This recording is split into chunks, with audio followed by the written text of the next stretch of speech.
I'm Patrick Byers, retired Horticulture Field Specialist and Produce Food Safety Specialist with University of Missouri Extension. Thank you for joining us for this series of videos on-farm produce food safety. The pack house is an important part of the farm. Harvested produce comes into the pack house. It may be washed, it may be graded, it may be repacked, it may go into cold storage. Eventually it heads out of the pack house to market. The pack house can be an enclosed structure such as we have here, or it may be a canopy outdoors with foldable tables. But regardless of the design, there are a number of important considerations related to food safety in the pack house. A well-designed pack house has a definite flow of produce. Produce coming in from the field typically carries some load of contamination. When it leaves the pack house, it should be clean and ready for market. In a usual situation, produce will enter in through a door. It then moves to an area where it may be graded or sorted. It then will move to an area where it's rinsed or washed. Then it will be repacked, move into cold storage, and then eventually move from cold storage to a transport vehicle and then off to market. And the entrance and the exit of the produce should be separated so there's no risk of cross-contamination of produce from the field with clean produce ready for market. Let's talk about some specific features of a well-designed pack house. First of all, there should be a hand washing station close to the entrance. That way it's convenient to wash your hands before you work with produce. Secondly, let's think about the light fixtures. They should be constructed in such a way that there's no risk of broken glass dropping onto produce. Drains are a very important aspect of a pack house. There should be no standing water in a pack house. The surfaces in a pack house, things such as tabletops, sinks, that contact produce should be surfaces that are easy to clean and sanitize. And the pack house should be secure from birds, insects, and other vermin. Hygienic practices are very important in the pack house. Regular and proper washing of hands is critically important. There should be the availability of clean and well-stocked toilet facilities, and there should be a jewelry policy and a clean clothes policy in place in the pack house. Now let's think about food contact surfaces, and there's a lot of them in a pack house.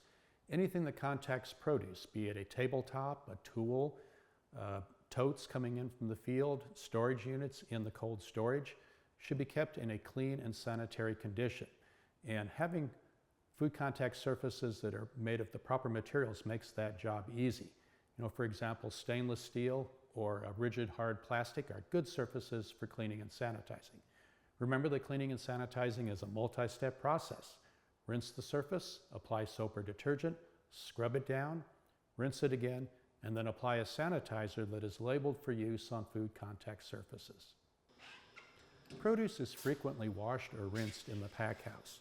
Now, if produce doesn't need to be washed or rinsed, don't do it.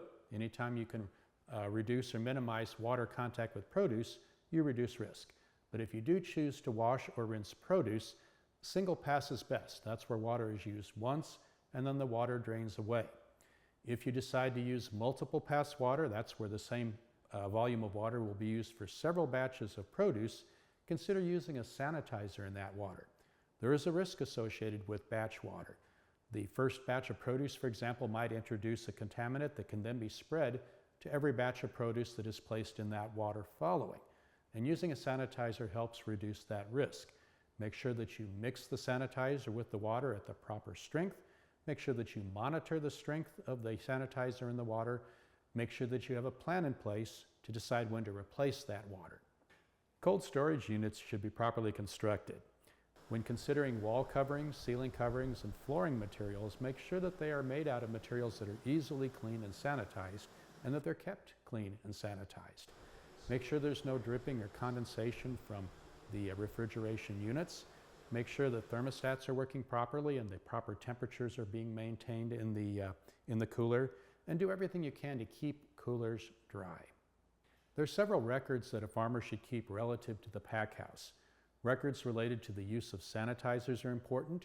Records related to the cleaning and sanitizing of food contact surfaces and coolers, and records related to the management of coolers and the monitoring of temperatures are important records to keep. I'm Patrick Byers, retired Horticulture Field Specialist and Produce Food Safety Specialist with University of Missouri Extension. Thank you for joining us for this series of videos on produce food safety.